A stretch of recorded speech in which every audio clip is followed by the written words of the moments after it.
그러해야 하는데 그러하지 않은 경우들이 있습니다. 1 더하기 1은 2가 되어야 맞죠. 그러하죠. 그런데 하나에다가 하나를 더했더니 시너지 효과를 발휘해서 3이 되기도 하고 10이 되기도 하고 100이 되는 경우도 있습니다. 반대의 경우도 있죠. 과한 것은 모자란만 못하다고 하나에다가 하나를 더 더했더니 있었던 것도 없어지는 경우도 있습니다. 우리가 사는 세상에는 거의 모든 것에 원리라는 것이 있습니다. 원리 또는 원칙이라는 것이 있죠.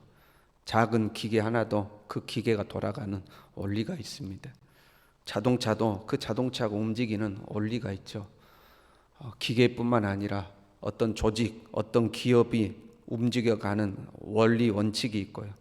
우리 사회의 시스템에도 원리와 원칙이라는 것이 있습니다. 그 원리대로 행동하면, 원리대로 반응하면 예상되는 결과가 있는 거죠. 원리대로 하면 이렇게 한다. 핸들을 왼쪽으로 꺾으면 차가 왼쪽으로 가고, 핸들을 오른쪽으로 꺾으면 오른쪽으로 간다. 정해진 결과가 나오는 것이 마땅한 겁니다. 그런데 그렇지 않는 경우들이 있는 거죠. 콩을 심으면 콩이 나는 게 맞잖아요. 사랑을 심으면 사랑이 나와야 되는데 나는 사랑했는데 사랑이 아니라 미움이 되돌아오는 경우가 있습니다.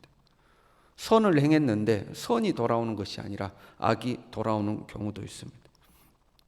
저 사람은 누가 보더라도 복을 받는 게 맞는데 복을 받지 못하고 평생을 고생하는 경우도 있습니다. 저 사람은 누가 보더라도 벌받아야 마땅한데 그러지 않을 때가 있습니다. 그렇잖아요. 그러해야 되는데 그러지 않는 경우들이 있는 겁니다. 지금 욥의 친구들은 단순하게 원론적인 이야기를 합니다. 악인은 벌을 받고 의인은 복을 받는다. 그런데 너는 벌을 받았다. 그러니까 너는 악인이다 하고 아주 원론적인 이야기를 욥에게 계속하고 있습니다. 그리고 오늘 본문의 말씀은 욥이 그런 친구들에 대해서 현실적인 상황을 가지고 반론하고 있습니다. 그 현실적으로 악인도 잘 되더라 하는 겁니다. 7절에요. 악인이 생존하고 장수하며 세력이 강하나, 악인이 생존하고 세력이 강하더라 하는 겁니다. 그 뒤로 8절부터 보면요, 악인들의 자식이 형통하고요, 가정이 평안한데 하나님이 매를 때리지를 않습니다. 10절에는 가축들이 풍성해집니다. 오늘날로 말하면 사업이 번성하는 겁니다. 악인들이 사업이 번성하는 거예요. 11절에는 자녀들이 평안과 즐거움을 누립니다. 12절에는 이렇게 돼 있어요. 그들은 소고와 수금으로 노래하고 피리를 불어 즐기며 그들의 날을 행복하게 지내다가 잠깐 사이에 수월에 내려가느니라. 기쁘고 즐겁고 행복하게 살다가 죽음의 고통도 없이 죽기도 잘 죽는 겁니다. 잠깐 사이에 수월에 내려가느니라. 그냥 끙끙 앓다가 병상에 누워서 고생하다가 죽는 게 아니고 잘 살다가 수금과 비파와 노래 부르고 춤추고 행복하게 살다가 죽을 때가 되면 확 죽어버리는 거예요. 그러니까 악인들이 그러더라 하는 거죠. 이들은 하나님을 안 믿습니다. 오히려 하나님을 무시합니다. 14절에요. 그들은 하나님께 말하기를 우리를 떠나소서 우리가 주의 도리 알기를 바라지 아니하나이다. 하나님 우리 떠나십시오. 우리가 별로 알고 싶지 않습니다. 근데 이건 사실 좀 얌전한 표현입니다. 15절에는요. 전능자가 누구이기에 우리가 섬기며 우리가 그에게 기도한들 무슨 소용이 있으랴. 하나님 누군데? 뭐 살아있기나 해? 그럼 우리가 기도하면 대답은 해? 하고 완전 하나님을 무시하는 겁니다. 그런데 그 악인들이 잘 사는 거예요. 하나님이 누군데? 그러면 하나님이 그들을 보시고 이것들 봐라 혼 좀 나라 하고 하나님이 혼을 내시는 것이 아니라 17절에 이렇게 돼 있어요. 악인의 등불이 꺼짐과 재앙이 그들에게 닥침과 하나님이 진노하사 그들을 공고하게 하심이 몇 번인가? 그런 일이 몇 번이나 있냐 하는 겁니다. 악인을 하나님이 심판하셔서 그들의 등불이 꺼지고 재앙이 닥치는 일들이 몇 번이나 있느냐 하고 이제 욥이 되묻는 거죠. 18절에는요. 그들이 바람 앞에 검불같이 폭풍에 날려가는 겨같이 되었도다. 지금 그렇게 되었도다 이렇게 됐는데 이것도 마찬가지입니다. 묻는 표현인 겁니다. 악인이 그렇게 되는 경우가 몇 번이나 있냐 하는 거죠. 악인이 바람이 나는 겨처럼 사라지는 것이 몇 번이나 있었냐 하고 묻는 겁니다. 그러면 보통 우리는 그렇게 이야기하죠. 야, 그 악인이 당대에는 심판을 못 받는다 해도 그의 자녀들이 가면 반드시 벌을 받는다, 이렇게 이야기하곤 하잖아요. 그랬더니 욥이 19절에 이렇게 이야기해요. 하나님은 그의 죄악을 그의 자손들을 위하여 쌓아두시며 그에게 갚으실 것을 알게 하시기를 원하노라. 하나님은 그의 자녀들에게 그 죄를 갚으신다, 이렇게 되어 있죠. 근데 이게 번역이 논란이 좀 있습니다. 이 개역 개정이 되기 전에 개역 성경에는 이렇게 번역이 되어 있어요. 하나님이 그의 죄악을 쌓아두셨다가 그 자손에게 갚으신다 하거니와 그 몸에 갚으셔서 그로 깨닫게 하셔야 할 것이라. 무슨 말이냐면 그 자녀들에게 하나님이 심판하시면 무슨 의미가 있냐 하는 겁니다.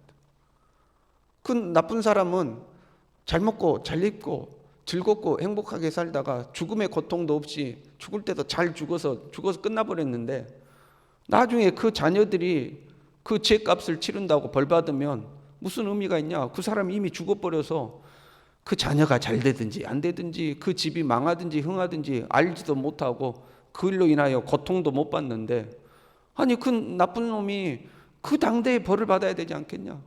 그 자신이 벌을 받아서 자기가 죄 지은 거에 대해서 고통 속에서 후회해야 되지 않겠냐?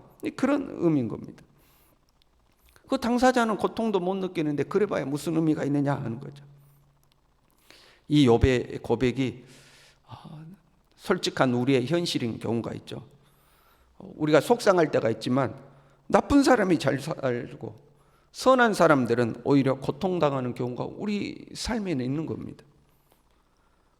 악한 자가 심판받는 것이 그러한 일인데 그러하지 않는 일들이 생기는 겁니다. 그러하지 않는 거죠. 우리는 이런 현실 앞에 때로는 고민되기도 하고요, 실망이 되기도 하고요. 하나님은 도대체 왜 저러시는가 의문이 생길 때도 있는 겁니다.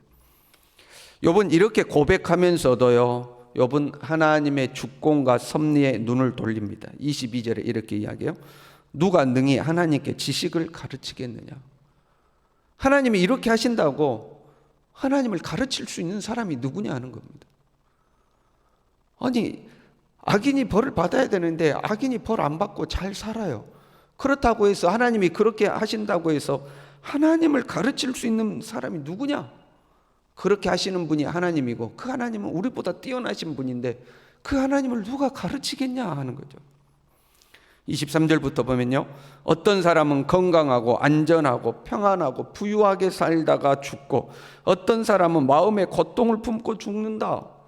그러니까 어떤 사람은 건강하게 즐겁게 살다가 죽고 어떤 사람은 죽는 순간까지 고통을 품고 죽는다는 거예요. 평생을 고통 속에 살다가 죽을 때도 고통 속에 죽는다는 거죠. 그런데 우리는 왜 그러는지 우리는 알 수 없다는 겁니다. 누가 그 이유를 알 수 있느냐?